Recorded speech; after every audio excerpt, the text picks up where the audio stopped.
Good morning, ducks, and hello, world from Erzurum, Turkey.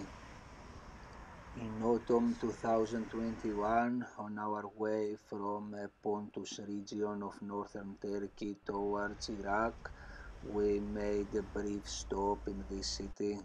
We spent one day to walk around a bit and check it out. Overall, it was a rather ordinary Turkey city.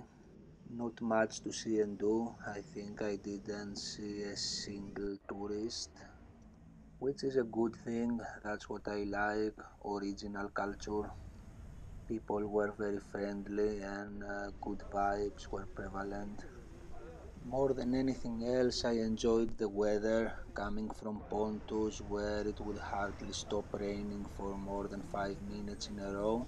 The sunshine and warmth were very rejuvenating. Mosques, huh?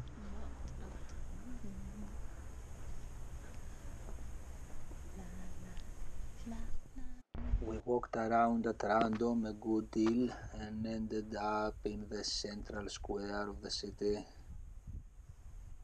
This was also where the castle of Erzurum is located, probably the city's sole notable historical site. It was built in the 5th century AD during the reign of Byzantine Emperor Theodosius, when the city grew in prominence and was actually named after him as Theodosiopolis. Much later on, a clock tower was added, which we are now climbing. This is the clock mechanism, still running at its ever timely pace.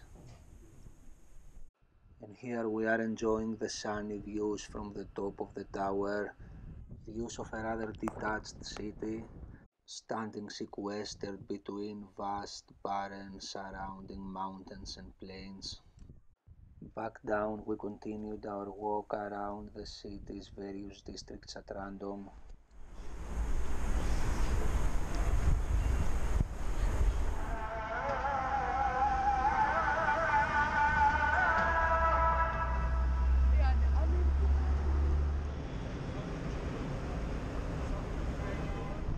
Hocam